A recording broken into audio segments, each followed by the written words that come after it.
In the fall of 1944, American soldiers were ordered into a forest that even the Germans avoided. By the time commanders admitted it was a mistake, tens of thousands were already dead. September 1944. The war looked almost over. Paris had been liberated just weeks earlier, and champagne still flowed in the cafes along the Champs-Élysées.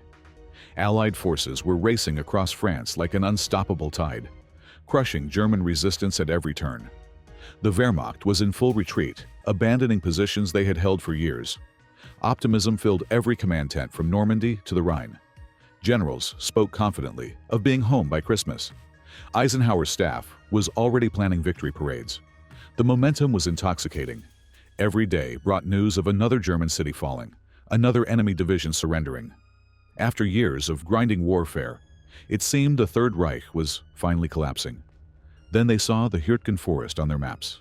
50 square miles of dense German woodland, sitting directly in the path of the American advance toward the Rhine River and the industrial heart of Germany. To commanders studying aerial photographs in their comfortable headquarters, it looked entirely manageable. Just trees. Dense, yes, but trees nonetheless. A minor obstacle between them and the final push into Germany. The forest appeared on intelligence reports as lightly defended. Reconnaissance flights showed no major German installations, no massive fortifications, no obvious signs of heavy resistance. It seemed like the perfect opportunity to maintain momentum, punch through quickly, secure the eastern edge, and continue the advance toward Cologne and the Rhine. On paper, it looked like a minor obstacle. In reality, it was a graveyard waiting to be filled. But the Hürtgen Forest had a reputation that extended far beyond military circles. Local German civilians called it Der Todeswald, the Deathwood. They spoke in whispers of hunters who entered and never returned, of strange sounds that echoed through the trees on windless nights, of an oppressive darkness that seemed to swallow light itself. Even among German soldiers, the forest was feared. Wehrmacht veterans, who had fought from Stalingrad to Normandy, spoke of the Hürtgen with a particular dread. They called it the Death Factory, a place where the normal rules of warfare simply didn't apply. Entire German patrols had vanished without trace. Supply convoys avoided the forest roads whenever possible, taking longer routes rather than risk the direct path through the trees. Local civilians had fled the area years earlier, abandoning villages that had stood for centuries. The few who remained spoke of an ancient malevolence in the forest, something that predated the war, predated Germany itself. They claimed the trees themselves were hostile to human presence. But American intelligence dismissed these warnings as propaganda, as German psychological warfare designed to intimidate Allied forces. The reports were filed away, ignored by commanders who saw only tactical objectives and strategic necessities. The decision was made with characteristic American confidence. The 9th Infantry Division, battle-tested veterans of the Normandy campaign, would punch through the forest in a matter of days. They had broken German resistance before, they would do it again. They had no idea what they were walking into, no idea that they were about to enter a place that would redefine their understanding of warfare, of suffering, of what human beings could endure. October 6th, 1944. The first American units crossed into the Hürtgen Forest at dawn, their boots crunching through the first fallen leaves of autumn. The morning mist clung to the trees like smoke, and the air carried the earthy smell of decay and dampness. Within hours, everything went wrong. The trees were ancient, massive firs and pines, with trunks so thick that 3 men couldn't wrap their arms around them. They rose like cathedral pillars into a canopy, so dense it blocked out the sky entirely. Even at midday, the forest floor remained in perpetual twilight. Visibility dropped to mere yards. Soldiers couldn't see their squad leaders 10 feet away. Radio signals died in the canopy. Maps became useless when every direction looked identical. Compass readings spun wildly from some unknown interference. The ground was a nightmare. Autumn rains had turned the forest floor into a sucking bog of mud and rotting leaves. Men sank to their knees with every step. Equipment disappeared into the muck. Wounded soldiers drowned in puddles they were too weak to escape. But the trees were the real killers. German artillery observers had pre-registered their guns on coordinates throughout the woodland, creating a 3-dimensional grid of death. When shells hit the massive trunks, they didn't explode harmlessly in the dirt. They detonated 30, 40, 50 feet above the ground, sending razor-sharp wood fragments in every direction. Shells didn't hit the ground.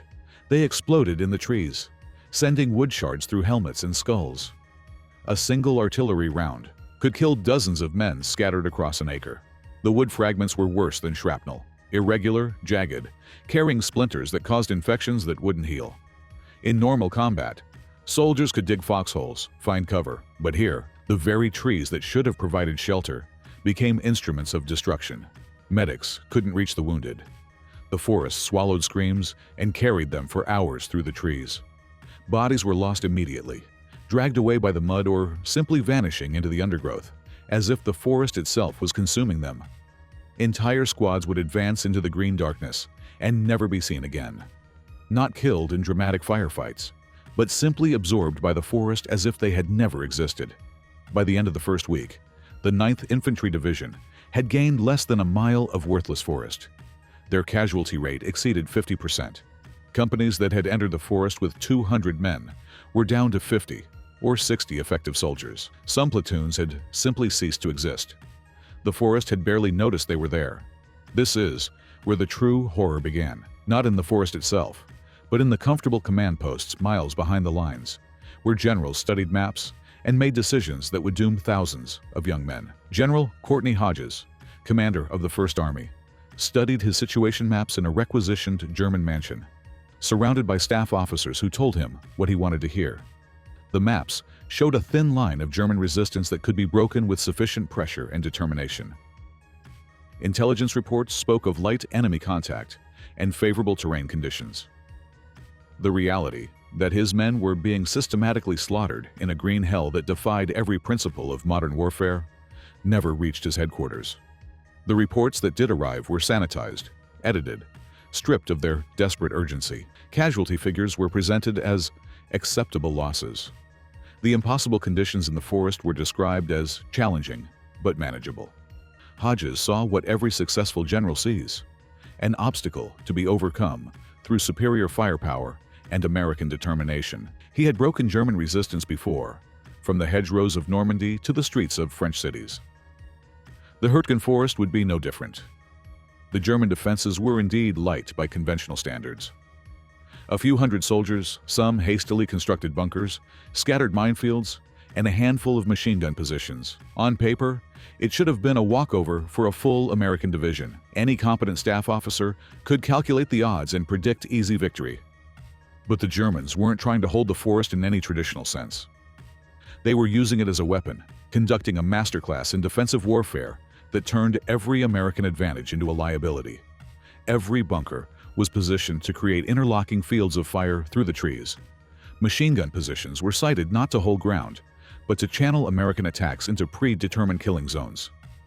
The Germans had spent months studying the forest, learning its moods and secrets, turning its natural features into tactical advantages. They knew which trails would become impassable in rain, which clearings were natural artillery targets, which ridgelines offered the best observation points. They moved through the forest like ghosts, appearing suddenly to inflict casualties, and then melting away before American forces could respond. The minefields were works of art, not random scatterings of explosives, but carefully planned psychological weapons. Mines were placed not just to kill, but to maim, to create screaming wounded who would demoralize their comrades and strain medical resources. Booby traps were attached to seemingly innocent objects: a discarded helmet, a fallen branch, a dead German soldier. But American commanders couldn't see any of this from their maps and aerial photographs. They saw only the tactical situation as they understood it: a thin line of enemy resistance that could be broken with enough pressure and determination. So they fed more men into the grinder. The 9th Infantry Division was pulled out, what was left of it, and replaced by the 28th Infantry Division, fresh troops, full strength, confident they could succeed where others had failed. They had heard stories about the forest, but stories were just stories. They were professional soldiers, and they had a job to do. Units were rotated out, but the forest remained. Fresh men walked into the same death. The 28th Infantry Division lasted 2 weeks before they were combat ineffective. Their regiments reduced to company strength, their companies reduced to platoons. Then came the 4th Infantry Division, veterans of D-Day, and the breakout from Normandy. They fared no better. Then the 8th Infantry Division, then elements of the 5th Armored Division. Each unit was told the same thing. The previous division had softened up the enemy resistance. Victory was just around the corner. One more push, one more assault, and the forest would fall. Officers on the ground knew better. Company commanders filed increasingly desperate reports describing the impossibility of their mission. They wrote of men who refused to advance, not from cowardice, but from a kind of protective sanity that recognized suicide when they saw it. They described conditions that defied military doctrine, terrain that made conventional tactics not just ineffective, but actively suicidal. Battalion leaders requested different tactics, different objectives, anything other than frontal assault through the trees. They proposed bypassing the forest entirely, or using massive bombing raids to clear the canopy, or waiting for winter when the leaves would fall and visibility would improve. The orders kept coming from higher headquarters. Attack, advance, take the forest. The mission was clear. The objective was simple, and American soldiers would find a way to accomplish it because that's what American soldiers did. And men kept dying for the same 100 yards of mud and trees over and over again, their bodies adding to the forest's grim harvest. By November, the Hürtgen Forest had become something beyond a battlefield. It was a psychological hell that broke men's minds before it broke their bodies, a place where the normal human capacity for endurance and adaptation simply ceased to function. Trench foot was epidemic throughout the American forces. Soldiers' feet rotted in their boots from the constant moisture, the skin peeling away in sheets, the flesh beneath turning black with infection. Many couldn't walk, but they couldn't be evacuated either. The forest wouldn't let them go. Medical supplies couldn't reach the front lines, and wounded men lay in the mud for days before help arrived, if it arrived at all. The constant dampness penetrated everything. Uniforms never dried, weapons rusted despite constant cleaning, and food spoiled within hours of being opened. Men developed fungal infections that covered their bodies, respiratory problems from breathing the moldy air, and digestive issues from contaminated water sources. Sleep was impossible. German patrols moved through the trees at night like hunting animals, cutting throats and disappearing before anyone could respond. Artillery fell randomly throughout the night, without warning or apparent pattern. Men learned to sleep standing up, leaning against trees, ready to run or fight at any moment. The constant stress shattered nerves that had survived the worst fighting in Europe. Soldiers who had stormed the beaches at Normandy, who had fought through the hedgerows and liberated French cities, found themselves reduced to trembling wrecks by the oppressive atmosphere of the forest. Men began refusing direct orders, not from cowardice, but from a kind of protective madness that recognized the futility of their situation. They had seen too many friends disappear into the trees, too many attacks that accomplished nothing except adding to the casualty lists. They knew the attacks were suicide, and some primitive survival instinct finally overrode military discipline. Friendly fire became commonplace in the dense forest. American units fired on each other constantly, unable to distinguish friend from foe in the green twilight. The sound of approaching footsteps could be German infiltrators, or your own men returning from patrol, and you had seconds to decide. Many chose to shoot first and identify the bodies later. Some soldiers simply snapped under the pressure. They would walk away from their positions deeper into the forest and never return. Others sat down in the mud and refused to move, staring at nothing, their minds retreating to somewhere the trees couldn't reach them. They would remain in this catatonic state for hours or days, unresponsive to commands, threats, or pleas from their comrades. Veterans later said the forest didn't feel real, like the world had narrowed to mud, screams, and trees. The forest seemed to have its own malevolent intelligence, a hostile awareness that actively worked against human presence. Compasses spun wildly, for no apparent reason. Familiar landmarks disappeared overnight, as if the forest was rearranging itself to confuse and disorient intruders. Men swore they heard voices calling their names from deeper in the woods, voices of friends who had died days or weeks earlier. Radio equipment failed constantly, not from battle damage but from some inexplicable interference that seemed to emanate from the forest itself. Batteries drained faster than they should have. Mechanical equipment broke down more frequently than statistical probability would suggest. Chaplains reported that soldiers stopped praying, not from loss of faith, but because they believed God couldn't see them under the canopy. They felt abandoned by everything beyond the trees, cut off from the normal world of human civilization and divine protection. Some claimed the forest was actively evil, a place where God's influence simply didn't reach. Medical officers documented a new condition they had never seen before. Soldiers who were physically unharmed but completely catatonic. They called it forest shock, a complete psychological break that left men staring at nothing, unable to speak or respond to commands. These men would sit motionless for hours, their eyes wide and unblinking, as if they were seeing something terrible that no one else could perceive. The Hürtgen Forest wasn't just killing bodies. It was consuming souls, taking something essential from every man who entered its boundaries and never giving it back. December 7th, 1944, 3 years to the day after Pearl Harbor. After 2 months of continuous assault, after sacrificing the equivalent of 3 full divisions, American forces finally captured the village of Hürtgen, a collection of ruined buildings that had been the primary objective since October. The cost was staggering beyond comprehension. Over 30,000 American casualties. Entire divisions destroyed and rebuilt multiple times. Some regiments lost 90% of their men. The 28th Infantry Division, which had entered the forest with 14,000 soldiers, emerged with fewer than 3,000 combat-effective troops. Individual units suffered even worse. The 2nd Battalion of the 112th Infantry Regiment was reduced from 600 men to 57. Company A of the 1st Battalion, 26th Infantry, went from 200 men to 7. These weren't numbers on a casualty report. They were young men from small American towns, farm boys and factory workers who had answered their country's call and died in a foreign forest for reasons they never understood. And for what strategic gain? What vital objective had been secured with all this blood and suffering? The answer was devastating in its simplicity. Almost nothing. The forest controlled no vital roads, no crucial supply lines, no irreplaceable resources.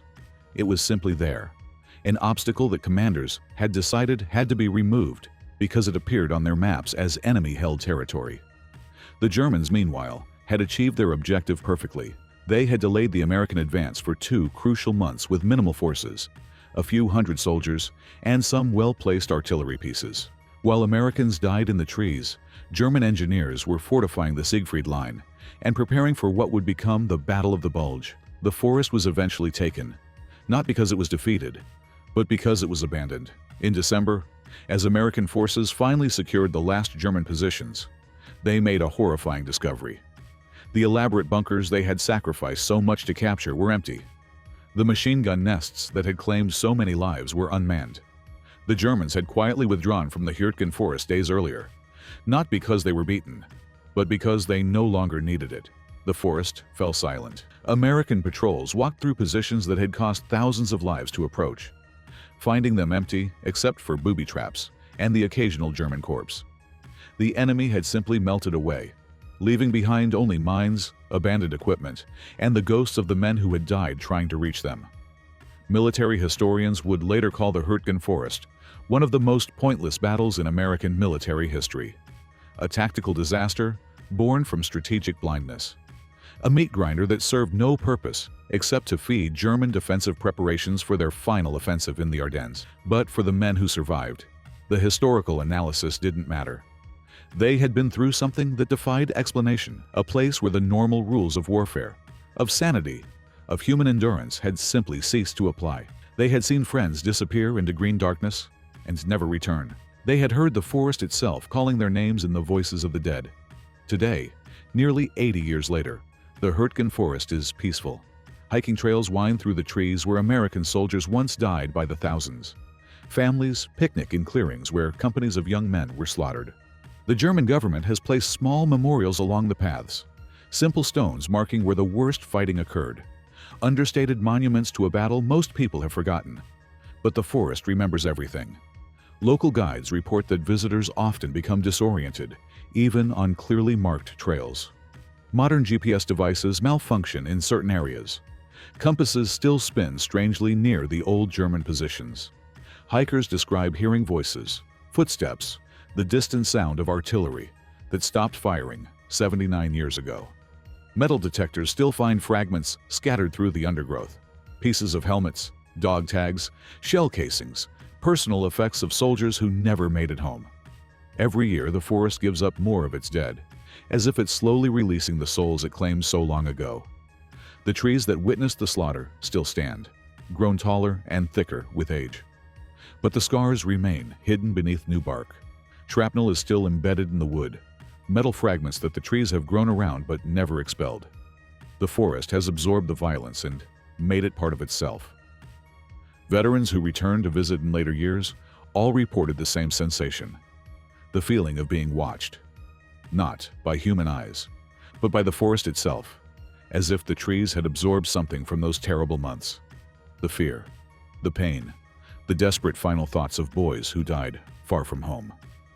For the men who survived the Hürtgen Forest, the war never ended there. Some forests grow back.